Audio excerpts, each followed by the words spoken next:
So thank you. So welcome everyone to our Planning Advisory Committee meeting for October the 10th, 2024. Has everyone had a chance to have a look at the agenda? We have lots of reports. There are a lot of reports, interesting reports. I'm looking forward to this, So can we have a motion to approve the agenda, please? Councillor Elliott, seconded. Mayor Donovan, thank you. And the minutes, did everyone get a chance to review the minutes of our meeting in June, which seems like a very long time ago?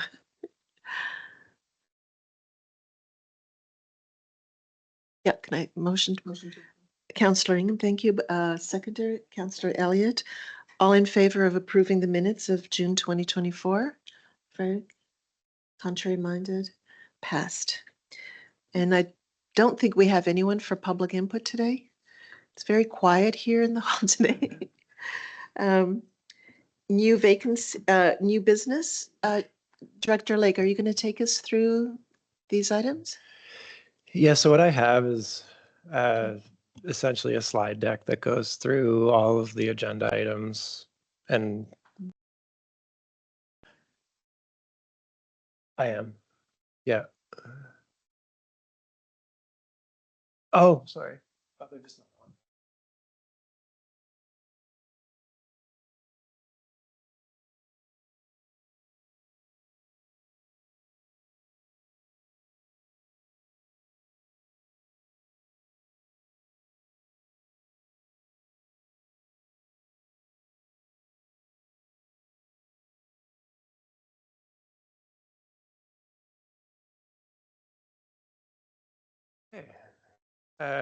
So thank you. And we're about to have an election, but we thought it would be great to have this meeting and see some folks off and also provide updates. There's tons of ongoing narrative dialogue in the community about lots of projects, and we're taking this time to do a lot of work prepping for the new council incoming, a new group of PAC members. So we do have 3 vacancies upcoming, so that process will be run in the fall. We will have a new slate of council on the committee as well. So this is really just by means of information, but just letting people know our town clerk will reach out to you about a process. And yeah, we're looking forward to it. There'll be a lot of work to be done by the planning committee in the new council term. So that was really all I had on that item. It was just really to let you folks know. But if there's any questions, we can certainly talk about it.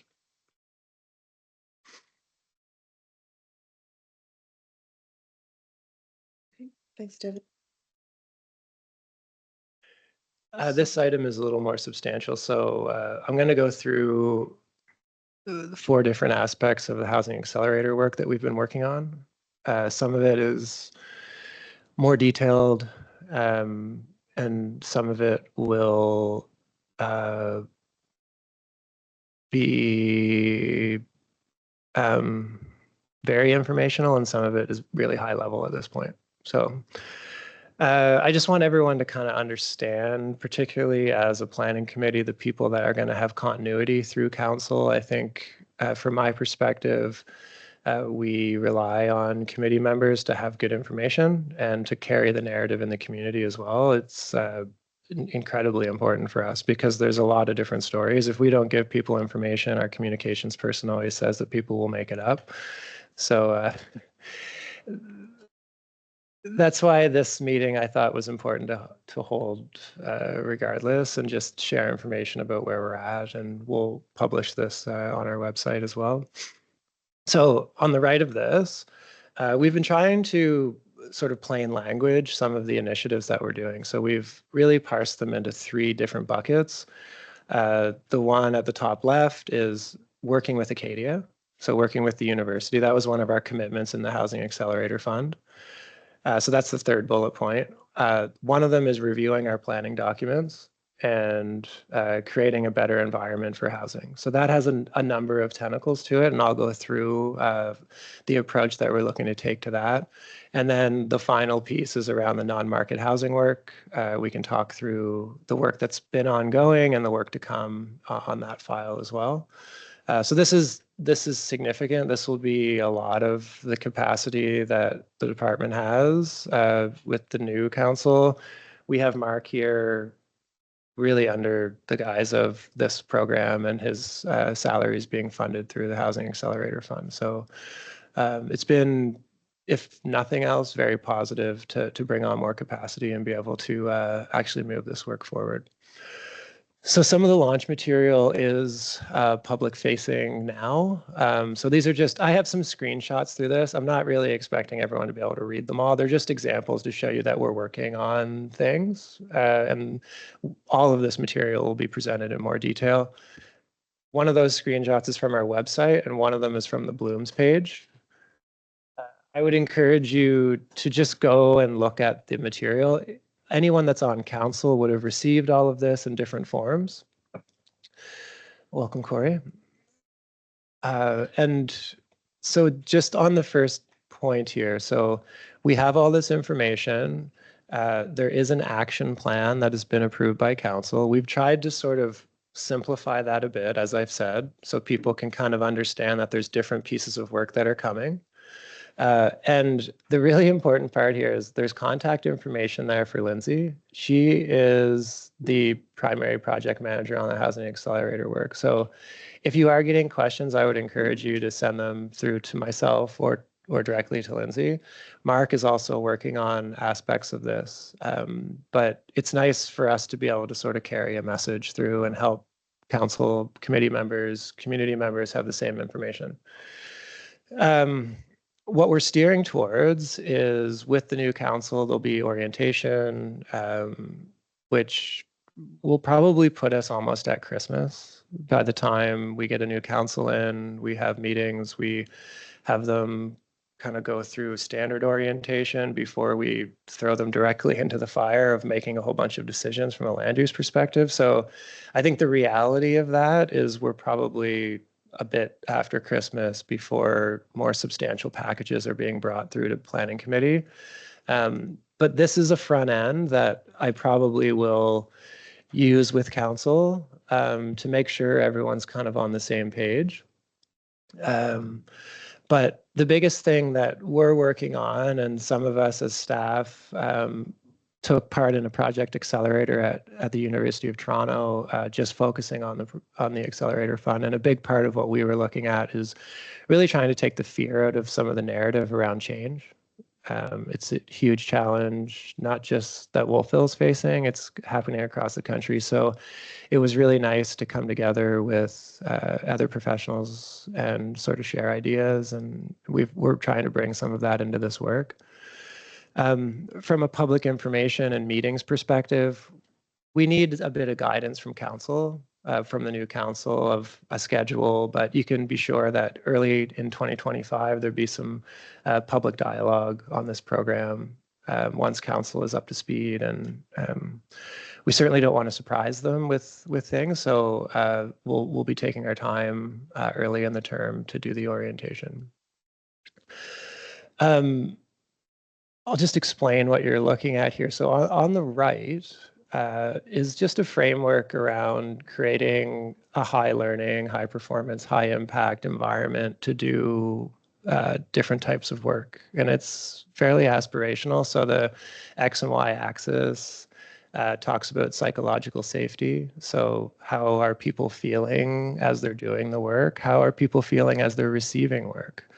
And on the x-axis, it talks about motivation and accountability. And so in my experience, just to be really honest with everyone, a lot of municipal government work ends up landing in these sort of apathy, individual anxiety, or we end up going into comfort zones.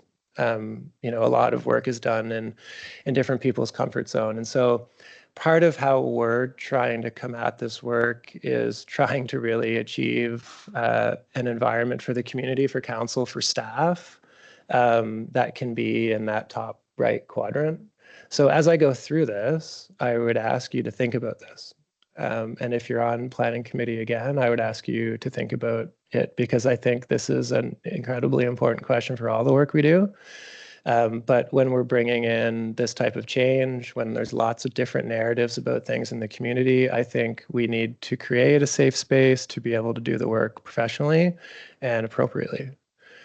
I can stop here if you'd like, just to talk about this, but yeah, I'll send all this out.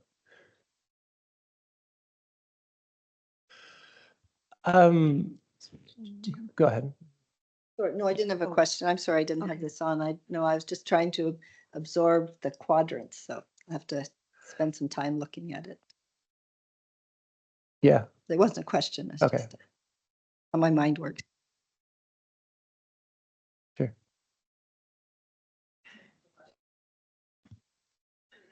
Could you just give a brief overview of what the Housing Accelerator is? I've lost track of. Sure. So we made application, well, sorry, I'll back up. The federal government has a program, one of which is looking to accelerate housing in municipalities. And so we were in the small community pool of that, and we were successful in receiving $1.8 million over 4 years to make changes to really the environment that we have most influence over, which is our permitting process, the zoning, the land use bylaw, the policy changes that we can make to enable more housing in our community. Concurrently, the province delivered housing needs assessments. And so part of the appeal, I think, to the federal government for a place like Wolfville is our needs were incredibly high. Our needs assessment said that we needed 1,700 units by 2032. The immense gap there is we're only doing about 25 units per year. And so there isn't really a world where we're creating 1,700 units by 32. It's unless we're just airdropping in, you know, prefab buildings that no one really knows how to create those yet either. So there will be a significant gap, and the federal program, in their words, is looking to create transformational and systematic change at the local level to create more housing. So it's a supply side exercise to bring more housing on to ease the national housing crisis. Thank you, Madam Chair.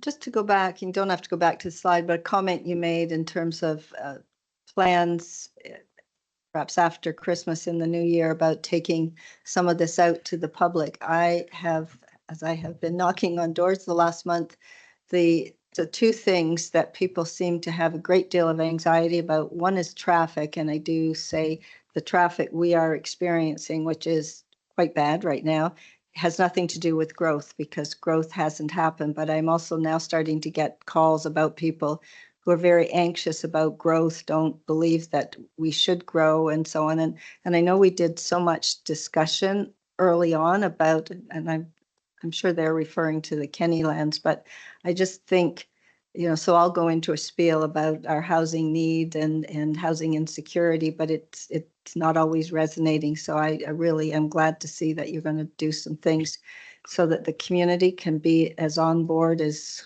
we are.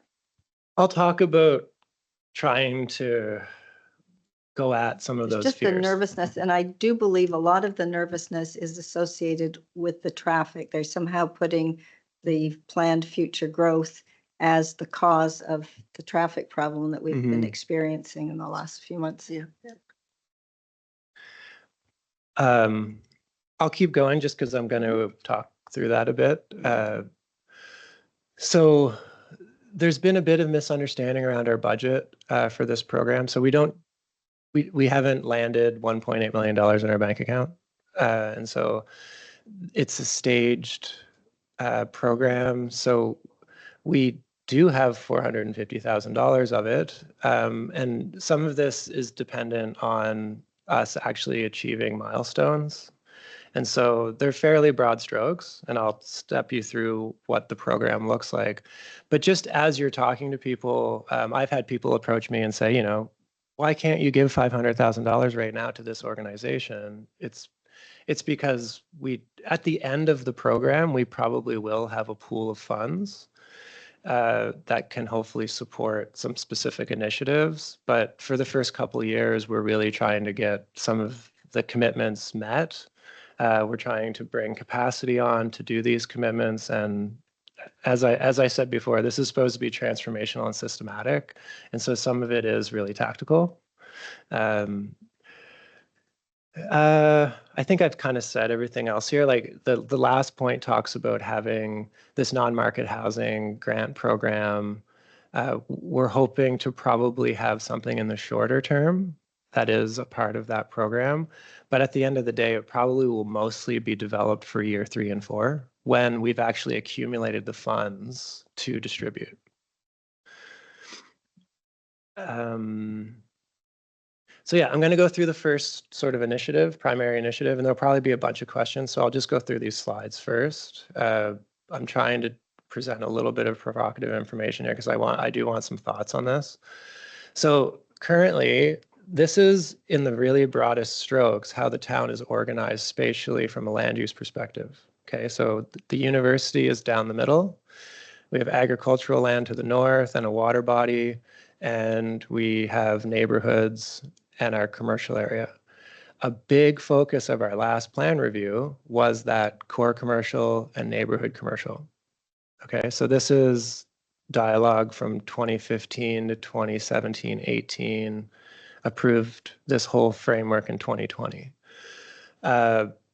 I will say honestly that this doesn't respond well to the changes we've seen since we adopted our planning documents and today through the pandemic, where what has happened in the housing market, and frankly, the dialogue around the housing crisis and other issues. And so changes are certainly warranted. It's very welcome that we have the support to do the work and do it well. But this is the basis of what we're talking about. Is we're going to start with getting direction from council on how much change do we really want to make here? Do we want to make the commercial area smaller, bigger, keep it the same? These will be the kinds of questions. The university land use is consistent. How much change do we want to make in neighborhoods? And on the agricultural side, there's not really a lot of change there. So there's going to be a lot of conversation around commercial and neighborhood and how those two things interface and what our future is, more long term. This change isn't coming suddenly. So I would really remind people that the town is divided quite simply at its highest level. And when we regulate through our planning documents, we really do go back to this. Devin, sorry. Yeah. Could you remind us again what that town footprint is? It's about 6 square kilometers. 6 square kilometers. Yeah. So in the bigger picture, it's very small. I think that's important to keep in mind. That it's very our important. boundaries are tight. Yeah. So part of this plan review is updating our municipal planning strategy and our land use bylaw. So from bringing in a new council perspective, it's very convenient that we are going to update our municipal planning strategy because a lot of that from a principles guiding kind of document level, it's great that we can have a fresh look at it. I'm not sure we need to reinvent the wheel from that side of things, but it's nice that everyone gets to open it up and look at it. Where the housing accelerator piece is we're going to be looking at some different scenarios for growth. Okay, so, and I'll show you another slide that illustrates that better, but the general approach in planning now isn't necessarily me standing in front of you with one option that you need to take. We're looking at some scenarios. We don't have a crystal ball for all outcomes. And so we're going to be looking at some resilient scenarios that respond to a lot of different conditions that may be coming at us. And those are more macro conditions that we don't have control over. So we've started into this work.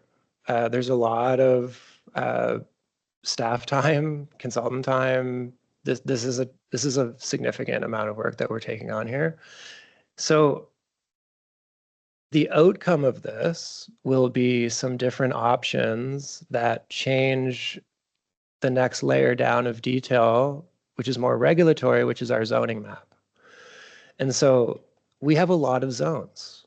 We have built on regulation going back from the first land use bylaw of the town to the most recent changes we've made in the East End. And so there's a significant amount of regulatory, administrative time, development agreements, different zones with different rules, that from a transformational and systematic change perspective, this can certainly be simplified to some degree. Okay, and I'm not going to presuppose what that is, but there's certainly simplification that's required so that we're not dealing with a Van Gogh painting, because this is difficult with a small staff to administer this level of detail. Devin, sir, when was the first bylaw? You said the, I used to know that number, that I can't remember now. Yeah, oh, not, I wanted- would have thought earlier than that. wanted to say before that, but Because Acadia built the tower and there was no bylaws. there's to no prevent zoning it. at that time. Yeah. So that's, as I understand, the impetus to get planning going in Wolves. Was in response to the tower. Yeah. So here we are. So just to contextualize this work a little bit, this, and you'll be able to look at this after, but the Joint Regional Transportation Authority is a new provincial department that Mark Peck is leading. And they have done some really amazing work around what the future of Nova Scotia may look like. The current government is talking about 2 million people by 2060.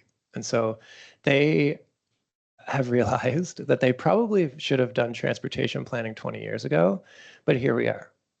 And so the scenarios, those circles that you see on like within this XY axis. So the Y axis is talking about levels of population and job growth in the province. And the X axis is talking about how dispersed our development pattern would be. Okay, so this is the very, very quick Coles notes of this work, but this basically represents a lot more development in the rural areas outside of HRM. We're really talking about a boundary here between Truro, Kentville, Bridgewater, and HRM. We're talking about within an hour of Halifax is what this is talking about. This is a combination of rural growth and a lot of growth in HRM. And this is really an urban future in HRM. These two scenarios are basically, we're not growing, something happens more at a macro level, and we're not growing. And this is what everything is based against, which is our business as usual trajectory. So this has been a really useful way for a lot of people to come together and look at futures. They've spent a tremendous amount of money on this work, but it's some of the best work that I've been involved in. And not that we're taking it to that level, but it's a really good example of looking at how we can look at the town of Wolfville through a few different lenses and present some scenarios and what those mean for the town. And so that is what we're steering towards doing from a land use perspective. There's a few different ways that we could deal with this. And they have trade-offs, like a lot of the issues that we deal with. So this is the package that we're looking at. So I've circled the 2008 and earlier plans. All of this obviously done with the best of intentions, dealing with all of the conditions and circumstances of the day. But a lot of the planning and regulatory environment that we have in the whole country has partly created as part of the housing crisis that we have. It's very difficult to get housing built. Even without planning approvals. Just after you get your planning approval, it's really difficult to get a housing built. And so then we have our current plan, and what we're looking at is presenting different scenarios that meet the HAF targets, One scenario would probably just meet them, and others would sort of go beyond that, and we can have a dialogue around these. So this is the sort of framework that we're pulling together to bring to the new council in light of what's happening provincially. So to get housing built, the financing environment is really hard. The labor market situation in the Valley is very difficult, as you can attest to. Those are the two biggest factors right now. We don't really have a development industry in this region we have a few developers, but we don't have the type of investment that would be happening in other regions. And so part of this narrative is showing a lot of change conceptually through a zoning exercise, but the reality of that change hitting the ground in any of our lifetimes isn't significant in the grand scheme of the province telling us we need 1,700 units by 2032. Well, I'm telling you that that is practically impossible unless there's really big changes to labor force, ability to access capital, the ability of people to come to Wolfville and invest. So it's challenging. And so, I always say another way to look at zoning is you're really creating a canvas of how people can invest in your community and how difficult that is. And there's many communities to invest in. So we'll take people through that. This is work we're just starting. So this is a ways off, but this is more the piece that the mayor was getting at, which I think is maybe the more important part of this is it's really easy for us to bring you a whole bunch of change, but the questions I always get are the same. What about traffic? What about parking? What about our park spaces? What about infrastructure? What about the town's fiscal position?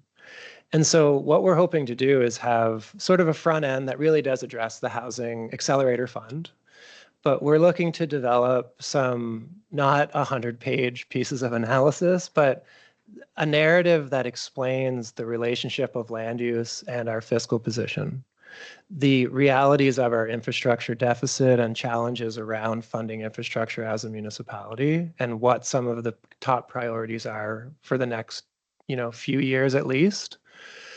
And also pulling in, these are more land use pieces, but parking is huge. So we've already, and I'll show you some of the work, we've already started a parking study. It's substantially complete, actually. We're looking at some traffic work as part of this to have a more macro discussion on traffic in the town, because I'm not sure people are fully understanding some of the limitations that we have as well. And then we had started a parks master plan. We'd like to sort of bring that up into this process because from my perspective, it's a critical piece for talking about change, talking about more housing is, well, where are people going to recreate? What green space do we have? Trails, all of the things. So this is, I'm just calling it growth management plus Housing Accelerator Fund Action Plan. It may come out with a different name, but this, I think, I'll just finish here, but I think this is what's I've been asked for a number of years, to be honest, is how does this stuff all go together? And I think through the accelerator, we have the opportunity to pull together what I'll call a narrative around growth and not be hitting you with these piecemeal projects or different pieces that you're trying to digest while also considering 300 units in one site. Right. Okay. Councillor Ingham. Yeah, can you expand a little bit on the parking and the traffic study? Because I remember when I ran in 2020, I'm pretty sure that you had just done a traffic study and said everything was fine. And then the same with the parking, because I feel like that was kind of a big bone of contention in the last sort of election. Now we're getting, like, as we're walking around, we're getting traffic. So who's doing the study and like when was the last study done? So just 4 years ago? I mean, I know lots changed. In my time, we haven't done a formal parking study. So we did a lot of parking counts through staff resources. So a big part of doing a parking study is doing technical parking data sets, looking at what the facts are, how much parking is being utilized. That's the big piece in a parking study. What is the utilization rate? So we've taken a lot of the existing work, and I'll show you some screenshots of the work that we're doing. You can now do a lot of this work with drones and actual counts that aren't just. So one of my first jobs, we did a parking study, and you had to stand in an intersection with a manual counter, and you just clicked the buttons for the different types of vehicles. Now, there's AI that counts the different vehicles and you get outputs. So I had done a lot of parking work with a team, but we're looking, part of our commitments under Housing Accelerator Fund is to look at our parking requirements in the land use bylaw. And so we're formalizing that work. The reason that it's been a bit easier to do that is we're not starting from scratch. So really what we're doing is we're doing some more contemporary counts, and then we're essentially producing a report with recommendations around parking requirements for housing and the downtown. We've also got Acadia on as a partner. And so they're working with us because they have paid parking, which creates another issue or piece of complication. So that's the parking side. Traffic, we've in my time here, we haven't done a comprehensive traffic study for the town. We've done a lot of traffic studies for portions of the town. And so we would have a development, we would do a traffic impact study. It might be for 10 units. So a traffic engineer would come in, look at upstream and downstream impacts of the development on intersections. East End, we did a more significant traffic study because it had bigger impacts. We've done multiple traffic studies in the downtown. And I believe there was one for West End development. So there's a lot of existing information. And when we're talking sort of macro growth management, a lot of the work is pulling together existing pieces of work into a narrative that represents the bigger picture. Because that's what I'm hearing people want to know about. Mm-hmm. And there's some bigger obvious moves. This four-way, something needs to be done. That's a detailed piece of work once you decide to do it. There's dialogue about a highway interchange, right? There's the University Avenue intersection, which a lot of people talk about. And there's a lot of other issues. And so we're looking to pull something together that isn't the 100-page analysis that solves all the problems, but shows here's the reality of the situation. Here's the work that's been done. And there's going to be more work to do on specific projects, right? Mm-hmm. How are you going to design this intersection, for example, is its own project. Mm-hmm. But didn't at one point we had to have like decals in order to park downtown for the day? Like there's no parking enforcement like there used to be. There used to be a lot of parking enforcement. I remember parking my car and I get a little, mark from the chalk and everything like that. So what stops meters downtown? Yeah. So what stops people from just parking anywhere, right? We don't have parking enforcement. And I mean, like also like when businesses downtown, we used to have a decal that you could park here all day. We don't have any of that. Yeah, we had like a color system at one point. Blair McMurtry was a compliance officer that was also town police. He was here. That was a lot of boots on the ground, traffic enforcement. That was also loading. So he did a lot of loading. He did a lot of distance from curb, safety, and parking. We also had commissionaires in here doing that for a while. Yeah. With just through the jigs and the reels of, who's been here, the direction from compliance, having a new compliance team. They're not on the street doing park, but they do some parking enforcement for sure. I think part of the narrative is for 300 or so days of year, there isn't a huge parking problem in town. And I think we've shown that in the work we've done previously, but certainly you pick the number. I don't know if it's 50 or 100 but there's some portion of the year where, there are some tight areas. So I'll show you some outputs that we're working on now for the parking stuff. Did you want to keep going on that? I just wanted, it was parking related. Do you Sure. want to take questions now? Or I have a might just slide on get to- parking that I'll get to as well, so. My question, if I can get in before, Mm. Councillor, Elliott, has to do with the requirement of having so many parking spaces per apartment, like 1 point, whatever the formula is. Is that going to be reviewed as part of your parking study? That's the thrust of this, is it's being funded under housing. Right. And so the parking study is being linked to housing. It's also dealing with the downtown, which is a mix of housing and commercial use. And it also, we're bringing in Acadia. We haven't had this more systematic look at it. And so this has been really nice to look at all of the pieces and bring a proper set of recommendations forward.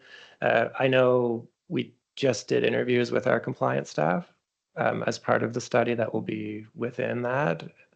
To talk about what we used to do and what we're doing currently and potentially what we should do in the future.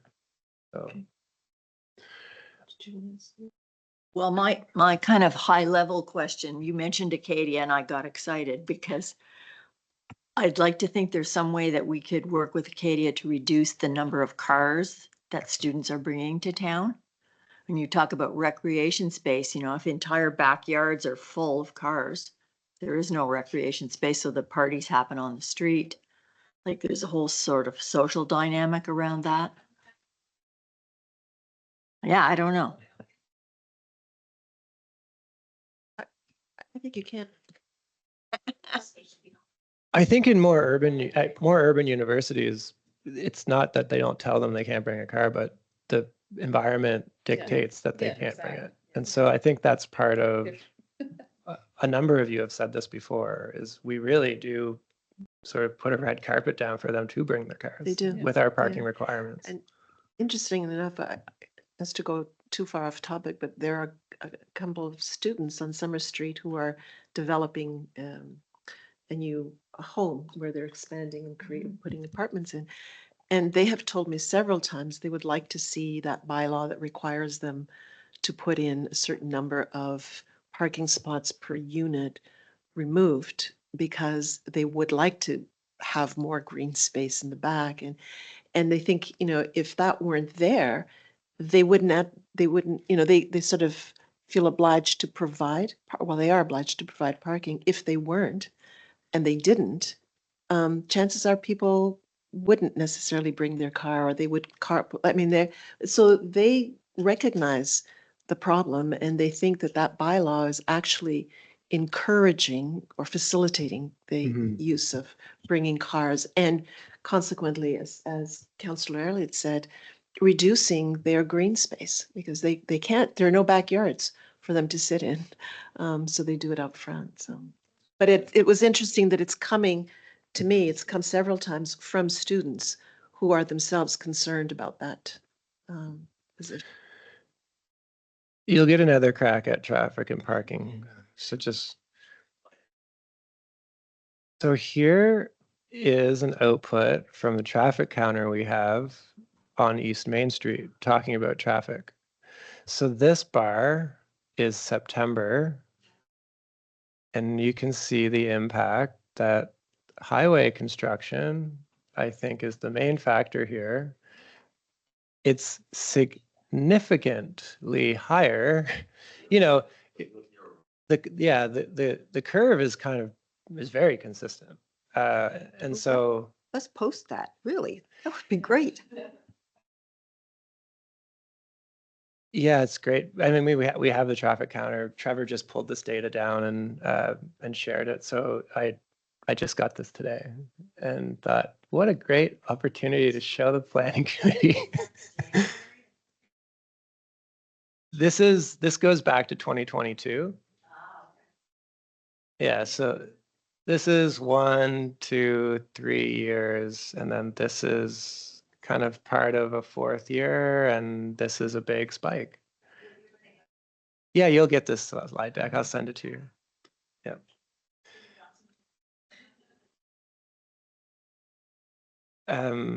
So yeah, I mean, this is part of the story and part of I think demystifying some of this, there is more traffic right now. So, and that number is actually 140,000. I thought it was 120, but I can see it better on my screen here. So these numbers this is 80,000. This is 68, just to give you a sense if you can't see it. This is 29. So I think this is super useful for everyone to see, but 140,000. Yeah.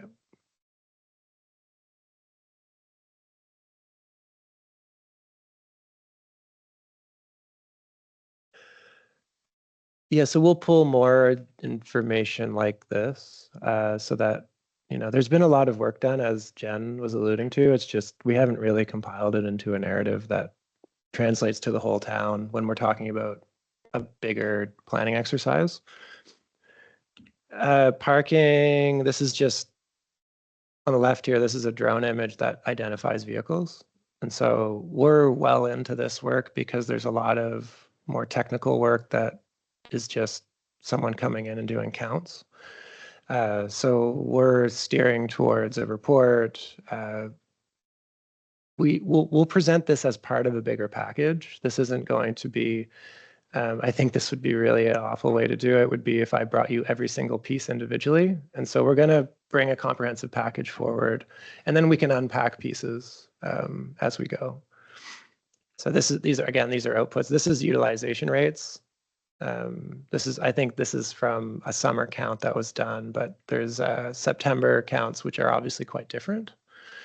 So that was the challenge, is we did a really busy Saturday as well, which it's interesting to see which lots become really busy and which slightly more hidden lots do have capacity, and how quickly things dissipate when you do a count every hour.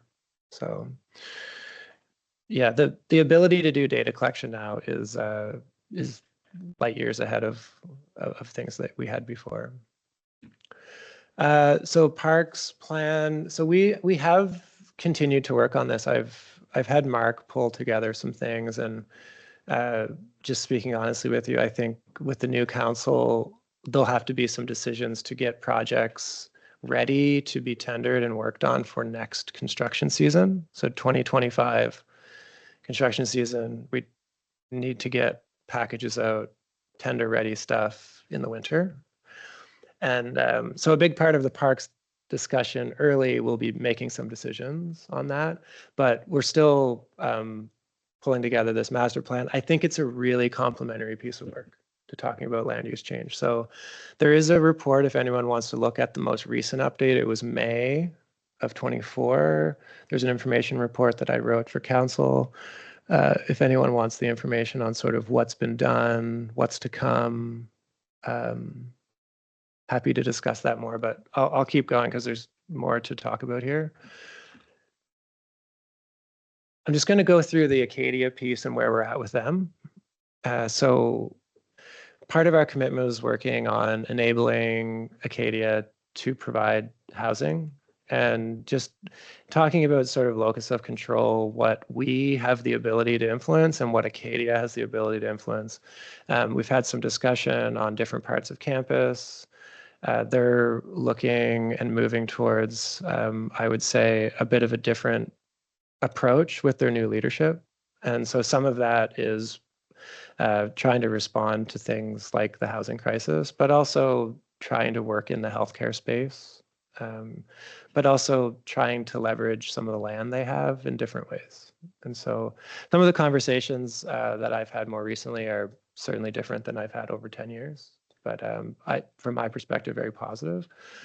And so what we're steering towards is looking at a secondary planning process similar to like the East End for an area of their campus that I'll call the Southeast Campus, but it's the area around Tower. And so I'll show you what their campus master plan says would be there if what was envisioned in 2003 were to be built. I have those slides, but it's ripe for an update. So I have said this in many meetings with different people, you know, this campus master plan is not responding to contemporary realities and really needs a fresh look. And I don't think the entirety of the campus necessarily needs that, or whether they would have the capacity to do that. And so from a housing perspective, this is a really good bite-sized chunk that we can help them with through the Accelerator Fund. So that's what we're focused on. We're still working through some scope details, but I'll show you where we're at now. This is about 12 acres. They feel that this is very consistent with their master plan, doing something here. But I'll show you, some of this might be a surprise to people, but this is just public documentation on where their master plan is. So in 2003, they produced this master plan. A lot of you have probably seen this. It includes things that may never happen, like University Avenue not being a through road, just to throw things out there. This is the area that we're talking about. So Tower Fields are parking lots. And the area around Tower where the existing parking is what is referred to in the campus plan as the East Campus. And it has a particular layout for it. And I'll show you what that is. So this was, as part of their campus plan, they did a residence plan as well. And this is the East and South College. And so just to orient you, this outline is the existing tower. This dashed outline here. Yeah. In this plan, tower doesn't exist. Yeah. Well, no, this is the thing.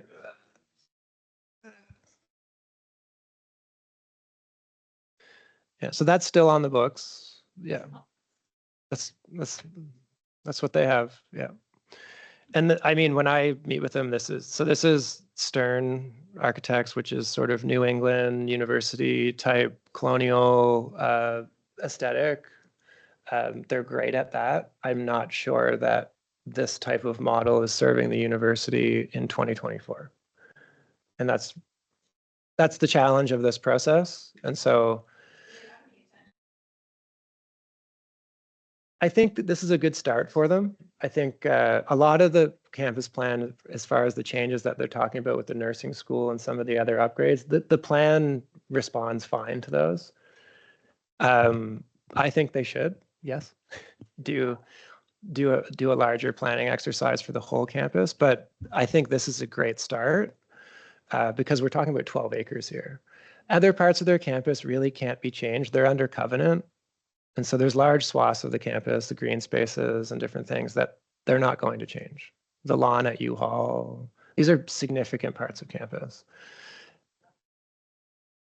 So this is very positive from my perspective that we're getting into a partnership to plan an area of campus, which could have a big impact from a housing perspective. They've just completed this piece of work December 2023, which I just call the Scion report. So this is a consultant that came in that looks at student housing. There's a lot to be said about the report, but it does present a lot of case studies around what other universities are doing as far as not just student housing, but community housing on campus and ways to attract private developers to help them build housing on campus. So really, part of the way that I have been talking about this is the work that we're doing in the secondary planning exercise is building on the Scion report and to show some possible futures for this land and to provide them something that they can work with whoever they want to work with as a university to get things built over time. So these are high level sort of commitments I've been talking with them about. These are just some principles. So there will be engagement with the university community.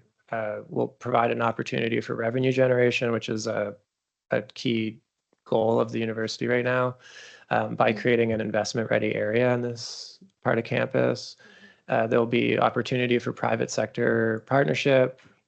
There'll be, or could be, additional amenities and facilities as part of this type of exercise. And there would be housing is the thrust here as part of housing accelerator fund. So that needs to be a part of this project. You know, we're in conversation, and some of this is really high level what we're talking about now. So we will get into a process, have a more defined scope.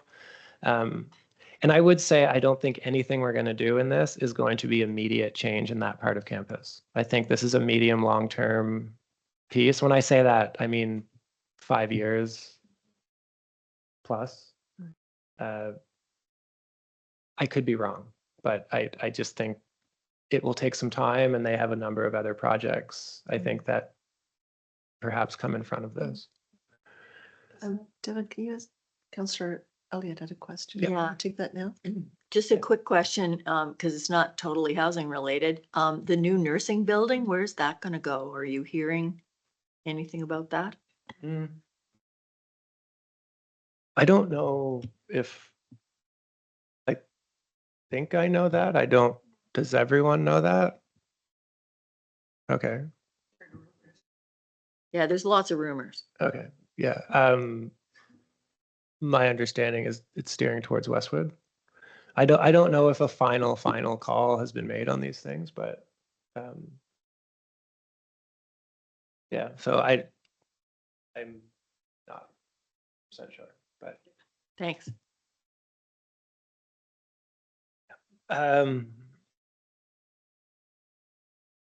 anything else? Yes, one question for me, Director Lake, on that Scion report in terms of just the on-campus versus off-campus split of students. 2 questions there. Occupancy of their current residence, is that at max? And then the split of how many students are actually living off campus. And to end my ramble, I guess the origin of my question stems from just my experience with the university. You know, historically, first, second year stay on campus, and they go off campus 3rd and 4th year.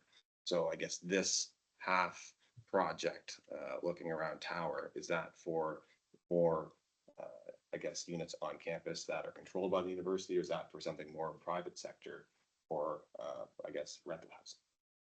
That's kind of a random thing. So just on the first part of the question, so in the Scion report, the way that it's framed is really that the university is set up to provide housing for, as you say, more of a first year model. Yeah. And I think in the wider national context, they provide quite a bit of housing compared to other schools. And so the frame in the report, it doesn't really paint the picture from my view of this being a big problem, because it doesn't necessarily look at the whole ecosystem of housing in the community and region and the problems that we're having. So as a university, they have quite a bit of housing. It's typically full. They do have some that ends up being empty. But the exercise that we're doing here, I don't know, and I, again, could be wrong, but I'm not seeing Acadia building housing by themselves. And so I think it's probably a partnership where they can receive some university community housing, and there would be market housing and other types of things in the community. That's speculative. I mean, things could change.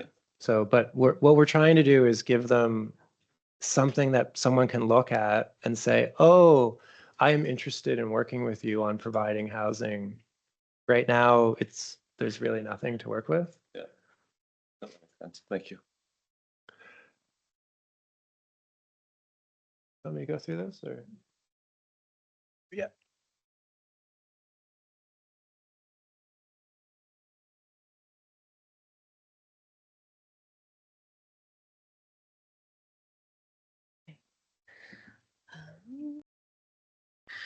Okay, so I'm going to speak a little bit about the non-market aspect of the Housing Accelerator Fund work. So the non-market housing working group has been formed, and we've begun meetings. And this group is sort of the key part of this project. So I wanted to mention them first. And I think that this piece also too speaks to that creating a safe space that Devin mentioned earlier, where it's possible to have a high level of learning and impact through work, because I think this group is an excellent tool to help vet and make recommendations to PAC and council on some of the decisions that will be made around non-market housing going forward. The membership of this group is quite excellent. We have lots of folks who have either lived experience in affordable and non-market housing or professional experience in that realm. So we have representation from Student Housing Nova Scotia, which is a recently moved into Wolfville and purchased their first property here. Previously to that, they were only based in Halifax. So they've purchased a multi-unit on Hillside. We have municipal staff from both the town of Kentville as well as the city of Kingston. We have the executive director of Housing First Nova Scotia, Sean Gadden, who is retired but is a housing guru, as the press likes to refer to, and he has plenty of experience, in particular in the co-op and affordable housing sector. And we have representation as well from Nova Scotia Housing Trust.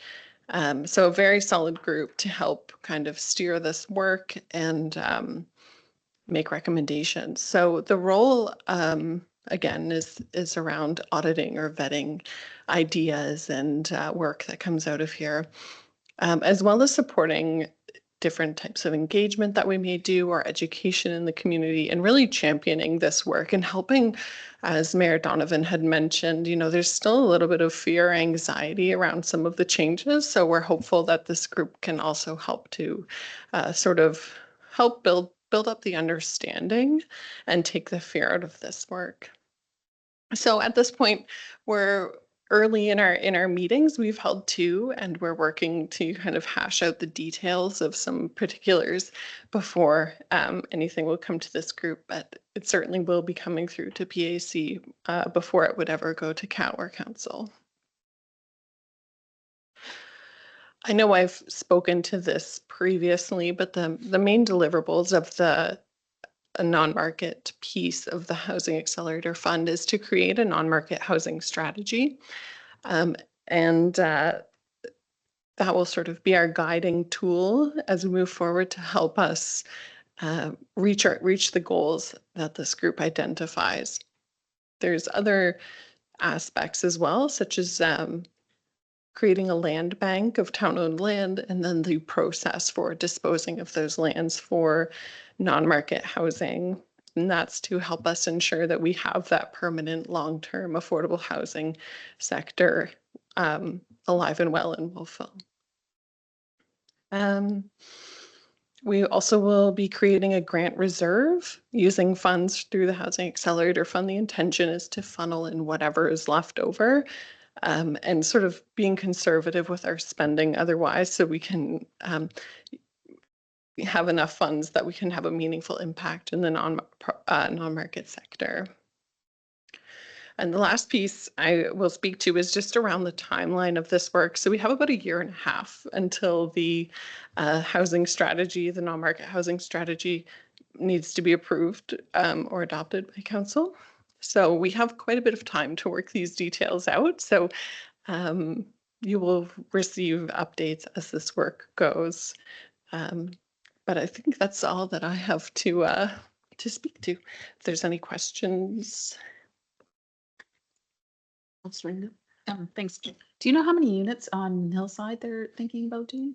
Yeah, their building has 11 units, and within those, there's quite a diversity of unit makeup. So there's a couple like 1 bedrooms. There's a few 2, 3, and up to 4 bedroom units in there.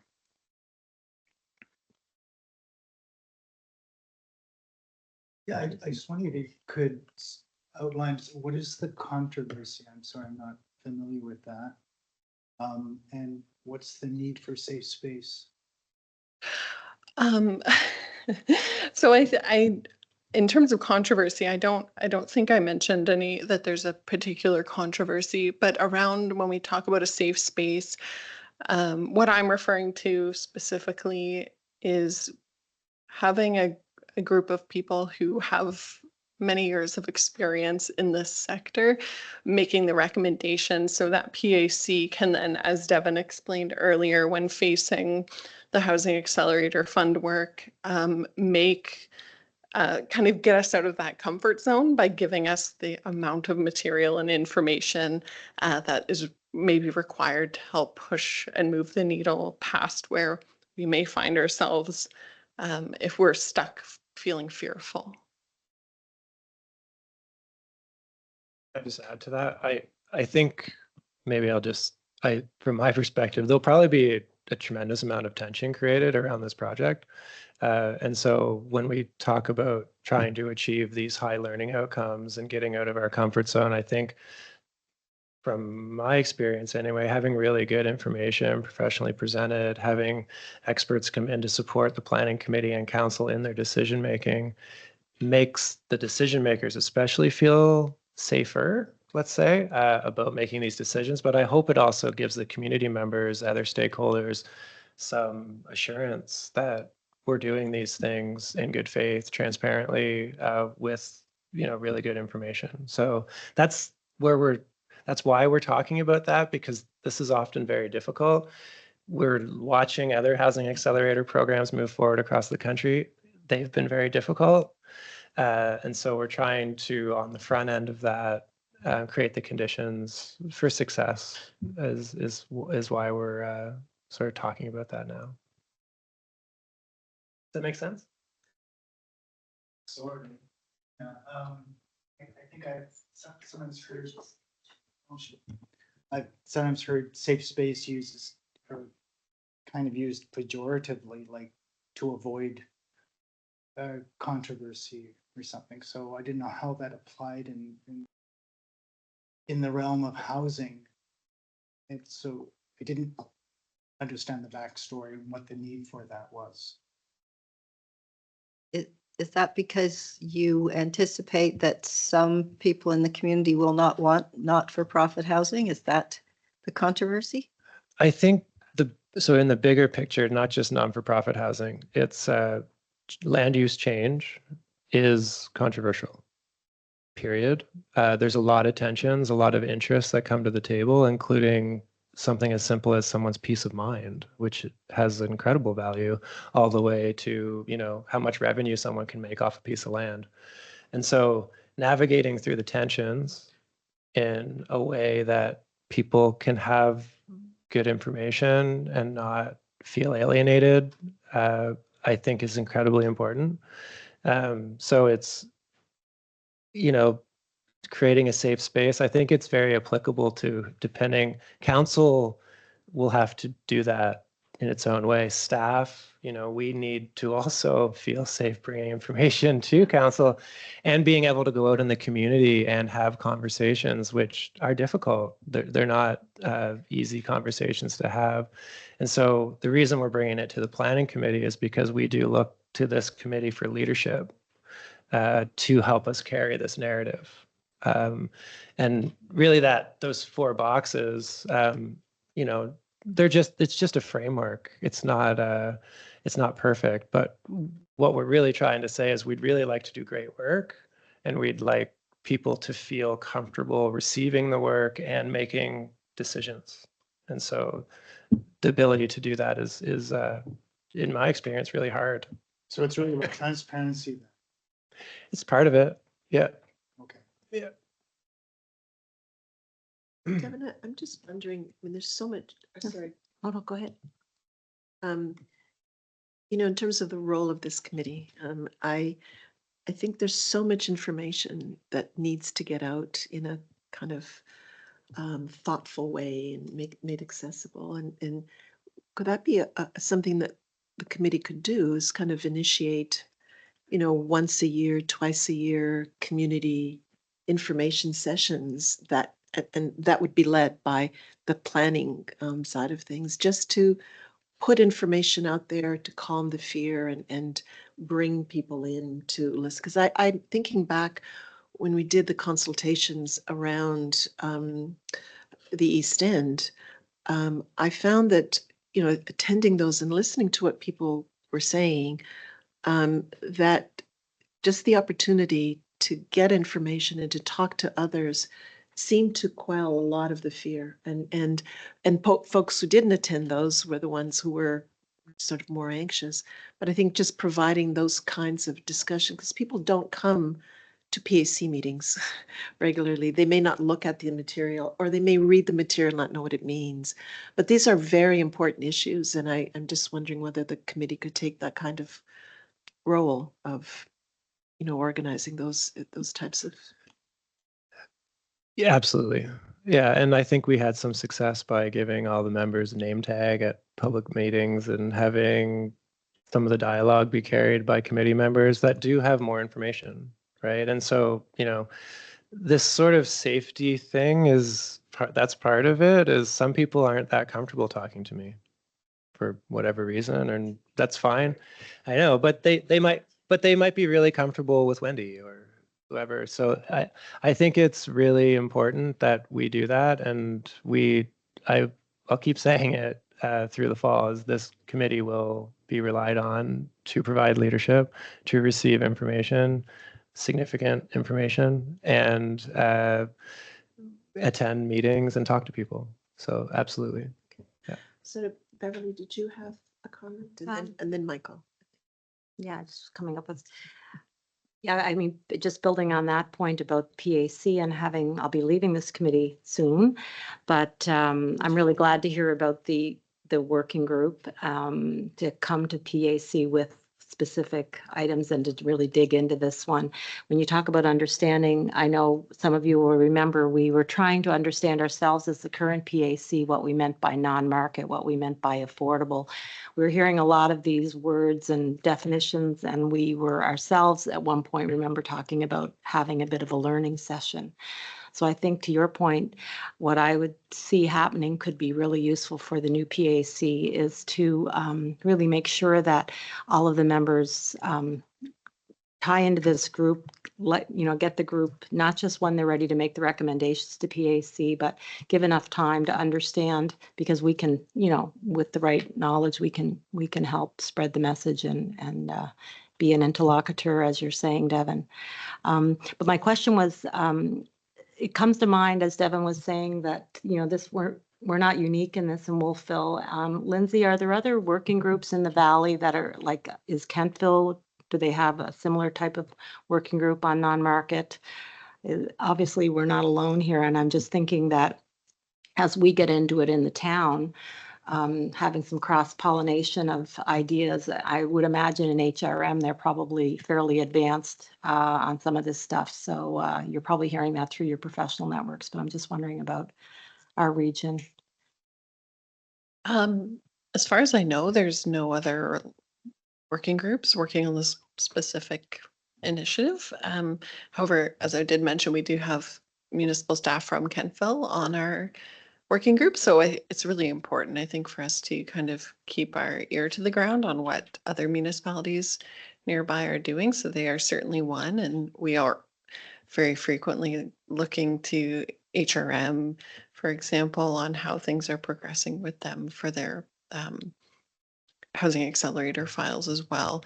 But from what I can tell is that most municipalities focus more on the affordability aspect. And I appreciate you mentioning the need to bring that information forward. And we certainly do intend to.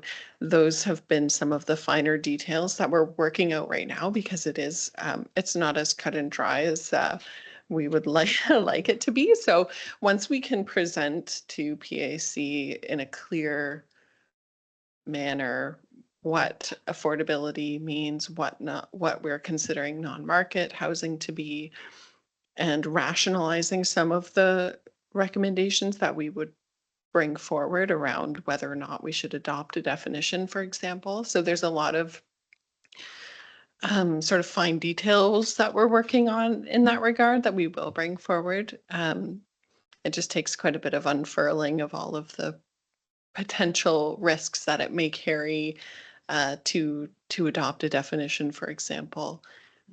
So We'll guess bring I that would- to you. I guess I would just add, I find it amazing. I mean, having, my career was federally, and I think it's just an indication of how fast this has happened to us in Canada, because typically the federal government would have all those definitions. I mean, if you're applying to the Accelerator Fund, I'm sure that the application process was probably rife with a lot of ways that municipalities applied, but it just seems that this kind of work, it's really happening from the bottom up, which is quite well telling, and it's the way evolution happens, I guess. So, thanks, Lindsay.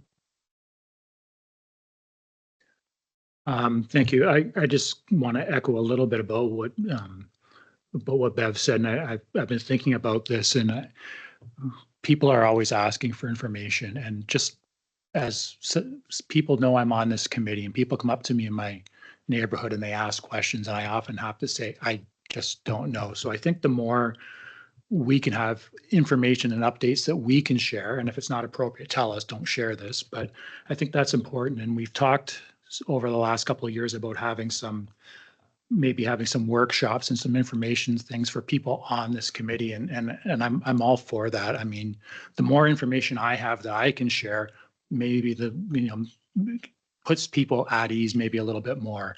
I at least can say, well, that's coming, or here's what we need to do. So I agree, formal meetings when we bring people together are good, but I think just having the information that we can say here, just in a casual conversation, even if it's just phone Lindsay, like I learned that tonight, right? Like phone, but I think that's important for me to know when my neighbor comes to me and says, what's going on? I'm hearing the zoning's changing, and I can say, well, here's what I know, right? So. I second that.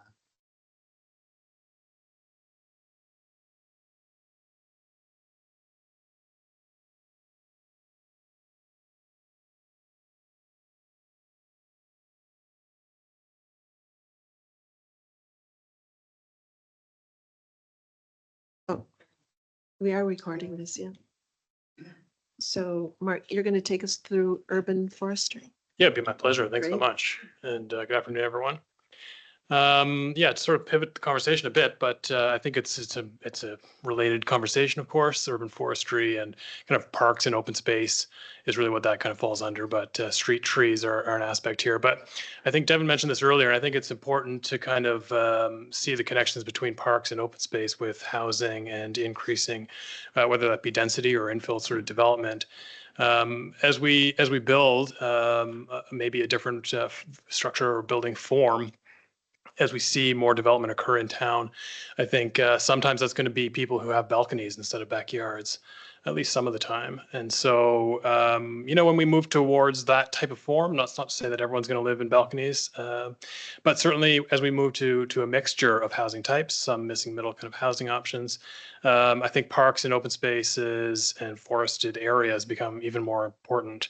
And I know I've seen many of you in these parks over time. So I know it's a particular passion for many of you. A lot of what we've been doing over the summer is related to this. I think some of the things we're going to touch on are the tree policy work. This is a continuation of work done with Peter Dunker. We'll look at some invasive species work that's happening in Reservoir Park with the Blomina Naturalist Society, and an update on the hemlock woolly adelgid issue. Just a bit of background on the tree policy. There was an inventory done. I'm sure many of you know about this, but this was done in 2013. Generally, this was a pretty great result in that Wolfville has a really high canopy cover. Almost 50% of the town is covered by tree canopy, which is relatively high. The inventory addressed all street trees and all planted trees in parks. So this didn't include every single tree in Reservoir Park, for example, but it did include some intentionally planted trees in that park. But it picked up the street trees and the trees that would be in Willow Park, for example, some of those intentionally planted ones. It captured almost 1,500 trees within that network. Almost 2,000 stems, so many trees are multi-stemmed. So it was enormous, and there was over 100 different tree species throughout the town, so pretty significant. The policy or the inventory also identified plantable spots. So where could the town plant new trees if it were so intentioned? And so that inventory collected about 1,500 trees. There was almost 3,000 plantable spots, theoretical plantable spots, but we can be working through those. And this policy that we're drafting now is going to help prioritize where we would start with that, because it's a big undertaking. So that's ongoing. So Peter Dunker and I are working on this draft policy. That'll include a management plan as well. That'll be coming in the new year for the new council to consider. But leading up to that, we held a number of walkabouts just in the last number of weeks, and we'll continue some engagement sessions with various stakeholders, including the Blomidon Natural Society.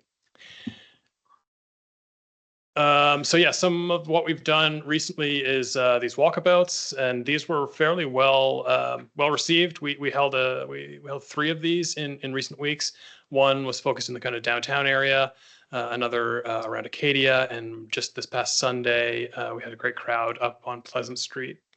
And we talked about a number of things. Peter answered a lot of questions, and this was really great to engage with folks who are passionate about trees and parks and open space. And this was, I think, a great connection to make. Number of issues. The image on the right is just at the bottom of Gaspereau Avenue. There's a large maple there that's exploding up through the sidewalk, and it's wrapped in decorative lights. And so this was a great opportunity to talk about some of those issues. And the crowd on the left here, this is where we're looking at a sort of, it's a spruce tree on Sherwood Drive. And yeah, Peter's perspective is, these sort of conifers are rarely planted as street trees because they have a very widespread branches for a number of years. This one, however, is fairly well established, and it can have a kind of clear space under it of 2 or 3 meters. Now this is I think it's on private property, but it's very close to the sidewalk. So interesting kind of perspectives, a mix of tree species that we talked about and looked at, a variety of health as well. So Peter's inventory also cataloged all of the sizes and health and sort of conditions of all the trees. So it was great to sort of walk through with a lot of passionate people. Some work in Reservoir Park. Many of you have probably seen a lot of activity up there over the summer. Blomidon Natural Society, led by David Steele, has been working. There's a volunteer group up there. They've been working really hard at removing a number of plants. They've pulled several thousand stems of glossy buckthorn. They've removed many Norway maples of various sizes, and some really significant patches of the multiflora rose. And these are really massive undertakings, and I would commend that volunteer effort. And yeah, it's quite a team up there. Part of their program in Reservoir Park was to initially sort of remove many of these invasives and then replant and repopulate those areas with native species, and that's sort of where we're at right now. Some of that replanting has already occurred. As you enter the park, there's a number of plants just around the parking area, on the corner of the parking area, and as you first enter the park. And then this area here by the bike stand, this is sort of an older photograph, but this area is being prepped right now for a bit of an oak grove. So this is going to be planted with a variety of red oaks, which are all being donated to the group. And so this is ongoing. This is happening. Many of those trees are arriving next week, and a batch of trees were just brought up to the site yesterday. So lots happening in Reservoir Park. This will include sort of white pines, red oaks, sugar maples, and at the base of this area will include a pollinator garden similar to what's actually outside here at the bottom of Gaspereau Avenue. So just around the corner from there is another spot where some replanting has happened. This is there's a few white pines and some bayberry and a variety of kind of water-loving plants that have been added here. So lots of great work up there, and I want to thank David for his hard work up there as well. The hemlock issue is interesting. Certainly the kind of infestation of our time, I suppose. Dutch elm was sort of the big issue in decades past, and now we're facing kind of a new pest. The hemlock woolly adelgid is a pest that targets hemlock trees, and over time can kill these trees. And there are a number of hemlocks in Wolfville, particularly in the Rotting Ravine, so the area between Sherwood and Orchard. They've been spotted there. So we're waiting we're gathering some information from the Blomidon Natural Society on a bit of a survey that was done in that space to try to get a scope of how many trees are impacted there. So that information is coming because there are a variety of treatment options at this point that are fairly effective. There are insecticides that can be sprayed, and we're working with the province on some of that in the watershed nature preserve. And that treatment program, the province offers a treatment program for a variety of protected areas. So the watershed preserve will be potentially eligible for a provincially funded treatment program. But in speaking with them, there are opportunities for volunteers to learn how to apply that themselves. And so there may be opportunities to be able to support individual landowners or community groups with that kind of treatment program. There's also a biocontrol option that is being explored. I think it's being piloted in certain locations in the province, which is essentially a beetle that feeds on the adelgid. And so there are other options. Just worth noting that the watershed preserve, this is the large area on the South Mountain in Guestboro, is also being considered for inclusion in the protected and conserved area database. So that's some of what's going on with urban forestry. Happy to take any questions.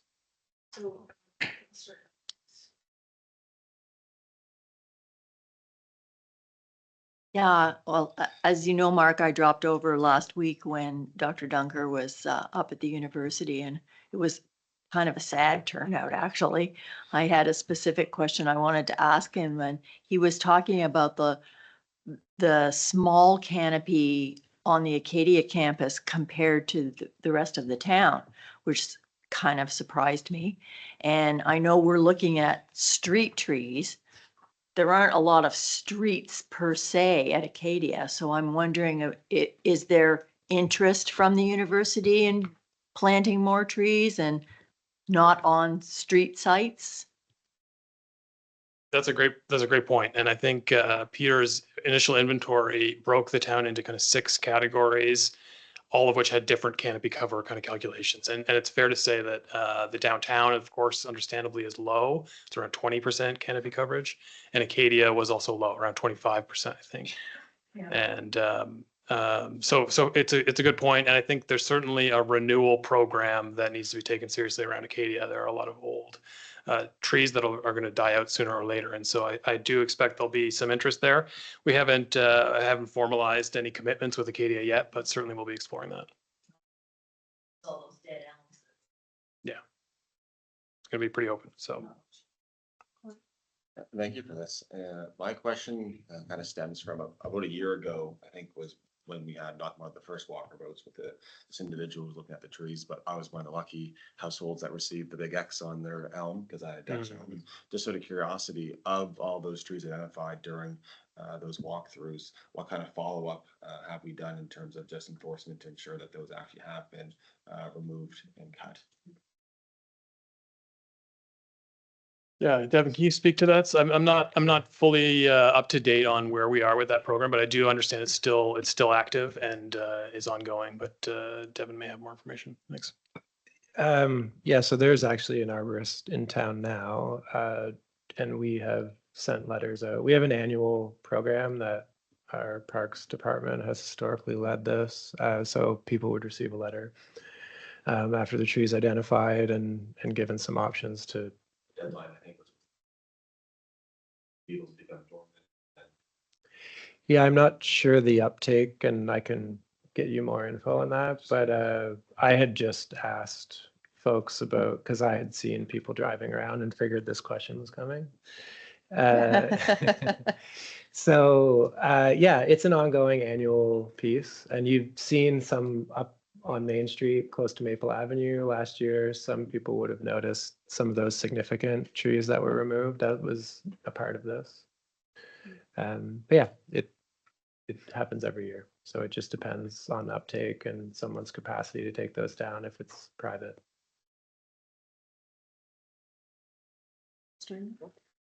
Thanks. To follow up on the canopies, I joined Peter and Mark on a quick walk, and we went into the old burial grounds, the cemetery on Main Street. And I thought it was really interesting how the old cemeteries or cemeteries in general are now used for more like community space. So all the old canopies and the trees and everything like that, people are coming in, having parks and picnics. And we don't really use that.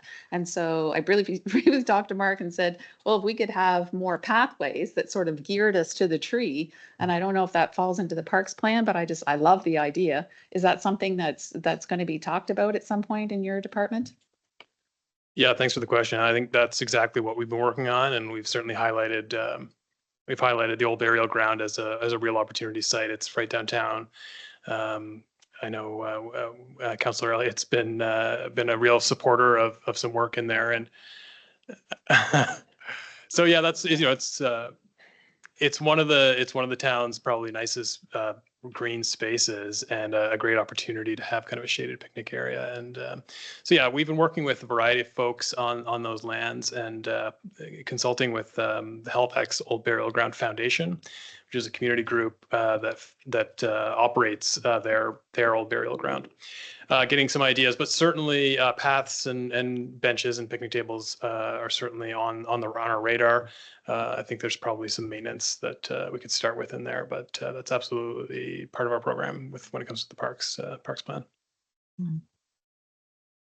And I just, the other question is with David Steele's group and all the invasive species, he's done like a really remarkable job, and people are really noticing it. Every time I go to the park, people are like, what's going on here?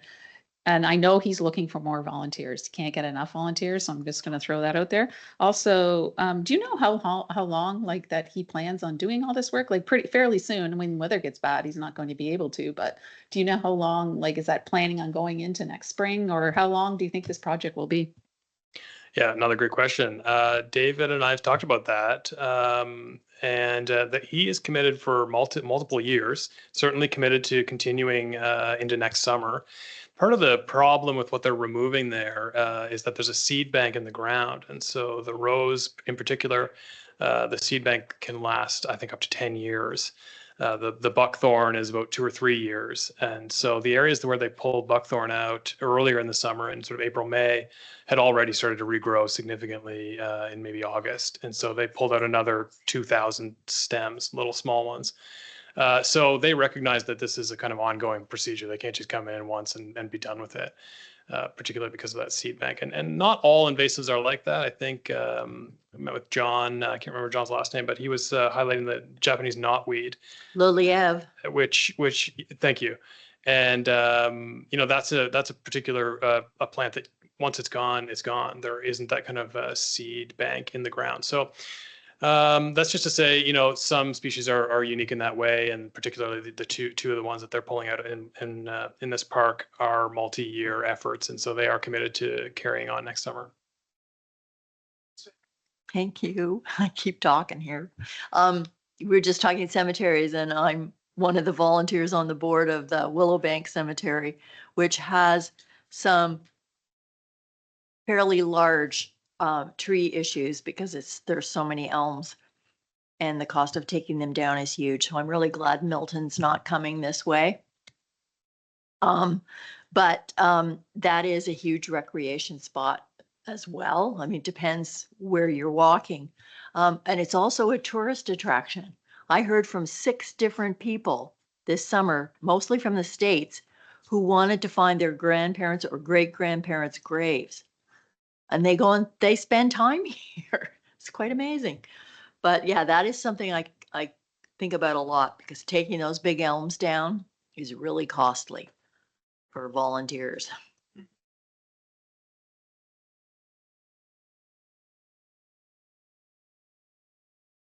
Any more questions is that it for Mark's Yeah, presentation? that's all for now. Great, thank you. Thank you. Very interesting. Are we moving on to active transportation update now, or what would you like to do? Yeah, and just thank you to Mark and Lindsay.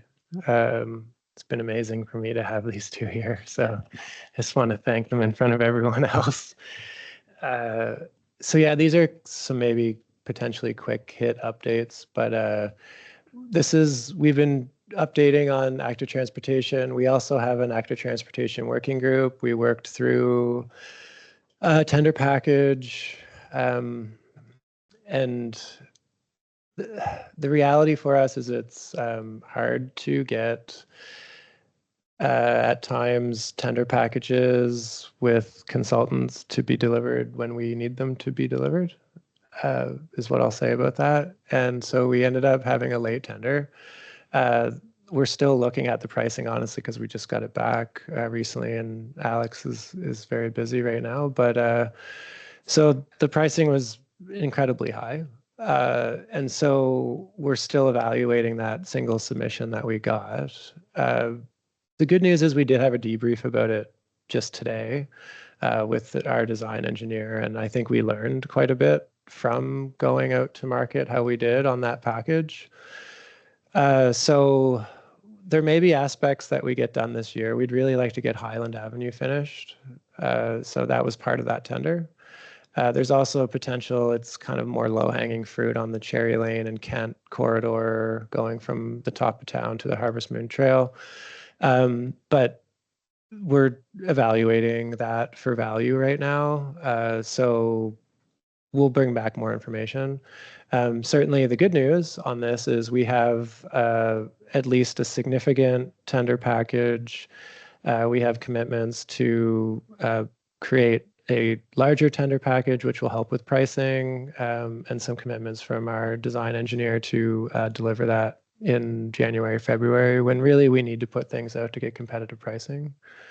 But that's just by way of update. It's there's not really a ton more to say about that right now. As I say, I just had a meeting about that today. I thought it would be prudent just to put this on the agenda. There was a significant amount of work that myself, various people at the town, Lindsay significantly, Marcia even more so, have had to put into the short-term rental. Trying to choose words appropriately. So there was a push from the province, and it created a lot of outcry in the entire province. We're in touch with colleagues throughout the province all the time, and everyone was facing the same challenge. The summary is the province has pulled back, issued registration numbers, and are working with people on this issue. For Wolfville, we allow short-term rentals similar to the provincial mandate where they're owner occupied. That can be bridged by someone coming in and opening an inn. So an inn can come in a lot of different forms, but it's basically that you're not living there and you're providing accommodation. And the top end of that accommodation use is a hotel. These kind of definitions have crumbled a little bit as all of this stuff has emerged, Airbnb and all of the things that are happening. But and none of that's permitted in R1, and that's been an issue for a while. We've had conversations at this committee 3-4 years ago about that enforcement that we've done in R1. So and a lot of you know about this issue, so I'm just going to be brief, but the regulations will be looked at with the new council. I think that's part of the commitment that we have with the province as well. Do they need to be changed? I don't know. We'll see how that discussion goes. And I just wanted to highlight, because I don't think I'm doing my job if I'm not saying this, like this is a contentious land use issue given the housing context that we're in. And so I've had I'm stopped on the street about this. I've been out socially talking about this. This is a really topical conversation. But it's just an update, and there'll be more to come. This group will have to wrestle with the tensions around that issue. I have a question. Jonathan? Is PVSC looking at these in terms of the tax assessment so that our inns, like Blomidon Inn has a commercial tax assessment, and now the Wolfville Inn finally does. I think I heard you say something that some of these are not owner occupied. Did I hear you say that? Mm-hmm. So how does that process go? because they're basically operating like a hotel, and it's hardly fair if Blomidon and Teddingstone are paying commercial taxes that these are not. So we have a process in certain areas of town for someone to come in and apply for site plan approval to run an inn. And that's, I've had some people dispute this with me, but that's clearly a commercial use from my perspective. Historically, a home-based business would be you live in the home and you have an office, or you might rent a room. And this is where the short-term rental piece started. The gap is we had a number of operators running essentially an inn or a short-term rental, whatever you want to call it, that's not owner occupied, and there was no approach to the town. And so part of this grace period is having people that technically are permitted to have this as per our zoning come in and go through a process to make it give us the ability to tell the province that they are okay. So that takes time, that takes drawings, investment. But again, from my seat, they are running a business. So my question is, I understand it takes time.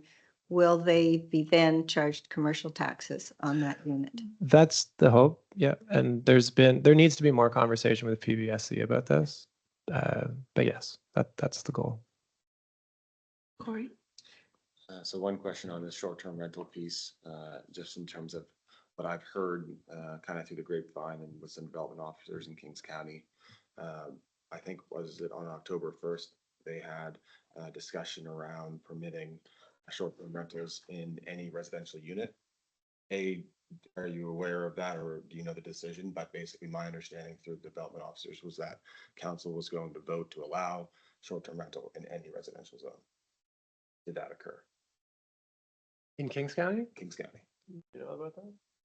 I was speaking with Laura Mosier, Yeah. and she said that was the intent of council, was to have a vote basically around this whole deadline of September 30th for short-term rentals, was to then vote on October 1st to allow short-term rentals in any residential zone. So I was just curious, I guess, maybe not on your thoughts, so we can talk after, but if that had passed, just in terms of not setting a precedent, but being a neighbor to Kings County.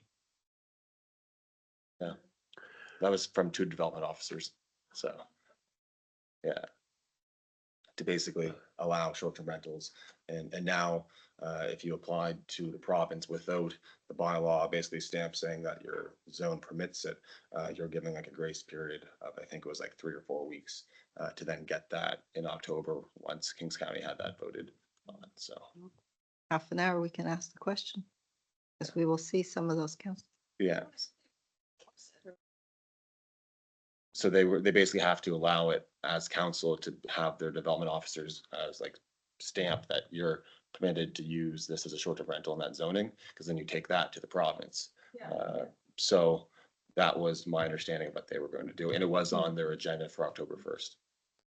I did have a local landlord who mentioned that to me, Yeah. and he wondered why Wolfville wasn't doing the same thing. I think I spoke to the same. But local landlord. but maybe maybe they didn't understand that this still needed to be voted on and that there was a process in place and that but their impression was that you could just get this letter stamped and you were done, that their process was so much simpler than ours. Yeah. But I also think, and just in terms of my own opinion on this committee, that Wolfville's different than Kings County in the sense of our geographical location. So it's not just an apples to apples comparison. So if it did in fact go through, but I'll end my ramble. Thank you. I would just offer my opinion on it, which you kind of said at the end, is it's a very different context that we're working in. And I would say that if we were to enable that, I do think it would have significant impacts on the housing and, on the Wolfville school is it more importantly. So, yeah. I was surprised.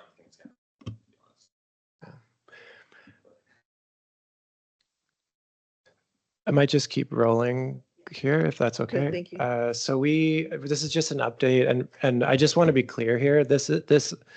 this is an update, and I'm not really asking at this stage for opinion from the planning committee because there is an expectation in our land use bylaw. There's a particular process that Loblaws is going through to expand their store. But I think it's important because I know there's a lot of discussion about this. I'm stopped on this one too. But the grocery store is looking to expand by essentially taking the two properties that you see down and adding about 6,000 square feet of an addition. We're in really a pre-application type of stage right now, but we do expect this to take place at some point. We have taken a very initial project through to our design review committee because it is on Main Street. And the expectation at this point is there is going to be a redesign. We're going to do another review with our design review committee, but this is permitted by site plan approval. And so subject to certain things, if they want to invest and do this, it would be happening. I just want people to be aware again, because I know there's a lot of people talking about it. Devin, just a question. It is, as you say, they can do it by site plan approval. It's an extension. It's not a new build. Just how much weight do we have, or, in terms of our concerns and input into the design? I mean, we could, could we end up with something like exists in Canning with just a huge gray wall across there? Not to put that down, but that's my fear. We do have fairly detailed design guidelines for our downtown, which are very helpful for this type of project. And so we're working through that with the more corporate Loblaws that's making this investment. So we're dealing with their design team, I believe, out of Toronto, and some of the staff at their corporate office.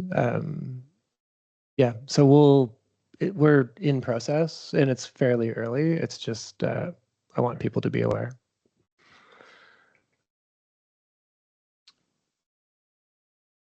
I thought I'd get a question about this anyway. So work is ongoing. I know everyone has seen the work. Amico is a construction project management company that is on site. They're managing the site. Just as far as milestones I've been asked about, there is a milestone in the development agreement in February. And so we will be bringing something to the new council.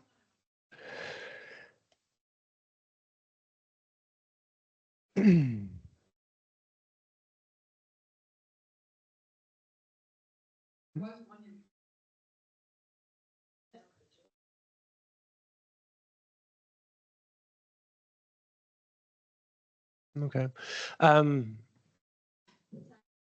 Yeah, it's happening. And there will be, I'm just saying here that there will be some impacts given the scale of construction right out to the sidewalk.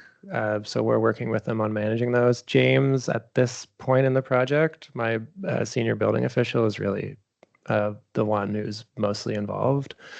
Alex is also our director of engineering, is quite involved in this project, different aspects, but yeah. I think, Devin, this is, Mayor Donovan alluded to the concern about traffic right now, and people are linking it to the East End development. But I've also had people express concern about traffic. Now that they see that there's activity there, I think that activity is creating some anxiety around parking and traffic and what the reality of that building is going to mean to our downtown. That's, I think, everything we have. That's a lot. So thank you to all of you for this. It's wonderful updates. It's really nice to get caught up and to regroup after a little while. Any comments, questions for Devin or Mark or Lindsay or? Yep. So Mayor Donovan did ask if you were going to share these. You're going to share these maybe to the rest of council as everybody's kind of campaigning so they can have the latest updates? Yeah. Yeah, we'll, we'll share them. Just there's some things that I would be passing on to the community. So I just would want everybody else to have that knowledge. That's all. I mean, I certainly can pass it on. If that works. It doesn't matter. but- No, we'll share them with the committee and council. It's a good idea. Yes, great. Can I say one other thing? So Yes. we Yep. were joined at this meeting, and I should have said at the beginning, with our relatively new CAO that some of you may not have met, or maybe you all met him before the Oh, we hadn't meeting. met? But And I'm really sorry. That was really bad. No, not nice to get off that easy. yeah, and I can't, it was the RCMP committee that I introduced you. I do have I do recall introducing you to a committee. It just wasn't this one. So my apologies, Glenn. Glenn Horn is our new CAO who joined us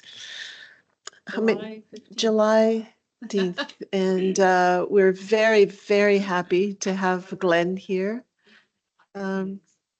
Yeah, it's been wonderful since you've joined us. It's for council for everybody. So we're glad to have you here. And maybe should we go around and maybe introduce? Have you met? You haven't met everyone, so you know Wendy. Okay, if that's easier. Okay. So thank you for that, Devon. I remiss. So I think that brings to a close our committee. Poor. Jen's getting me all emotional. This is my. I'm not gonna. I have to stop. So. Thank you for being Yeah, a great chair. Yeah, I just wanted to thank Isabel for being the chair in the last 2 years that I've been on this committee. Certainly appreciated all her knowledge and we will miss her. I won't be missing her around town because I see her all the time, but she has worked really hard and this is really a passion of hers. So I'm thinking she's probably you're going to be seeing her back on this committee. So, but I'm just really surprising myself. I had no idea. I was already so emotional, but this has been a wonderful committee. I sat on the committee.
I think we'll probably follow up with the date, just depending on how things play with council schedules and yeah.